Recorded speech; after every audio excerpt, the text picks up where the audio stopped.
Hello everyone, and thank you for tuning in to this episode. I know it's been a while since I have been making some episodes. I'm actually working on a skit on why I haven't been making a lot of episodes. That will be in an upcoming episode in the future. But in this episode, let's get down to why we have last names. I was thinking about that, and I know we all have last names. But why do we all have last names? What's the reason? What's the whole reason on why it started, where it started? I mean, it wasn't like someone woke up one day and said, I'm gonna have a last name. There has to be a reason to it, right? Well, in this episode, that's what we're gonna discuss. Depending on the culture, many people got their last names in different ways.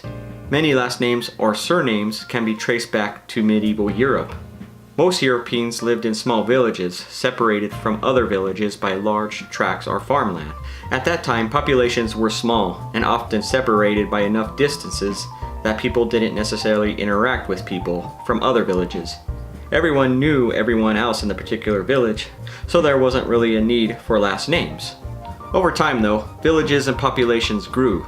People traveled more, which between people with the same first name arose. People began to adopt surnames to help distinguish one John from another John.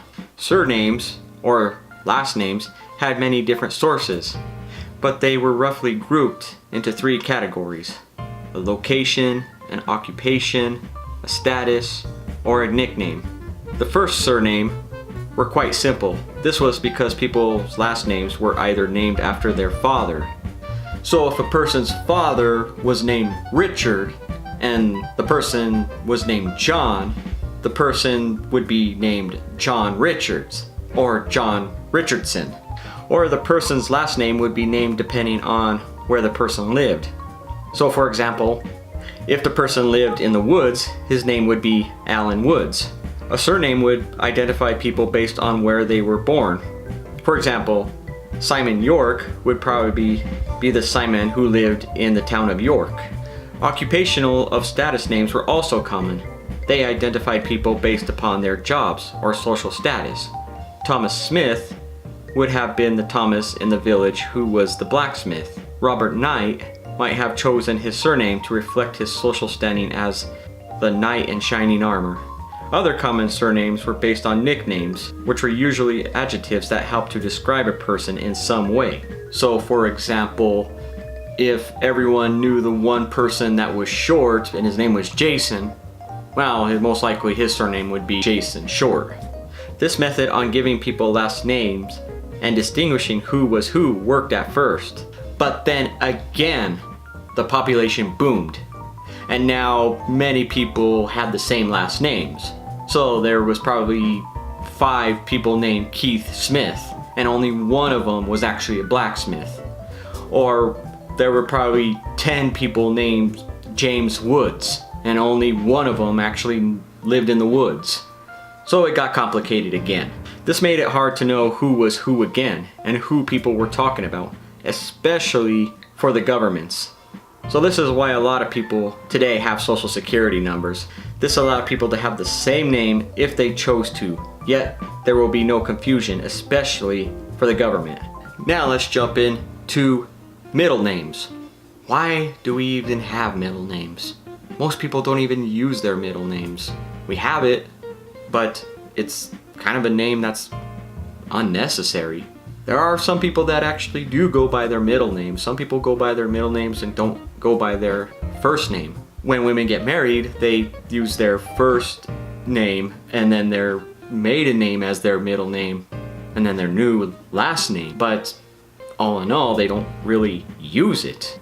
Many people may say, well, I have my middle name because it was to know when my parents used my full name. When they used my full name, I knew I was in trouble. But as we get older, it's kind of like the middle name is just there. So what's the purpose of even having a middle name?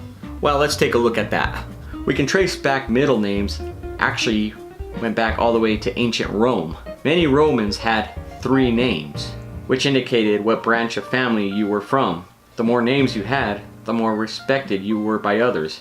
An example you may be familiar with is Gaius Julius Caesar. See? He had 3 names. and he was very well respected.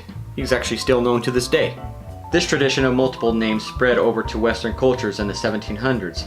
Spanish and Arabic cultures would give their children maternal names from previous generations to be able to keep the track of child's family tree.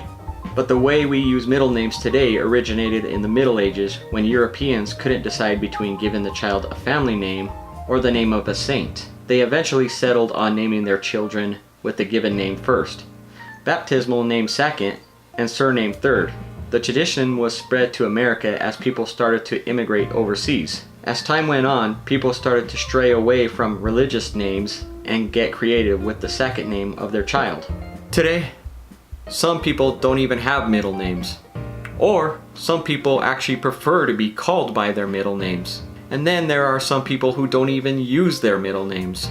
But let's just be grateful that we don't trace our lineage all the way back with multiple names, like a lot of families used to do, and have a mouthful of middle names. I am Ahmed ibn Fahlan, ibn al-Abbas, ibn Rashid. Thank you for watching this episode. Was it educational? Did you learn anything? Was there anything else you would like to know? Well, leave it in the comments below, and I will see you again.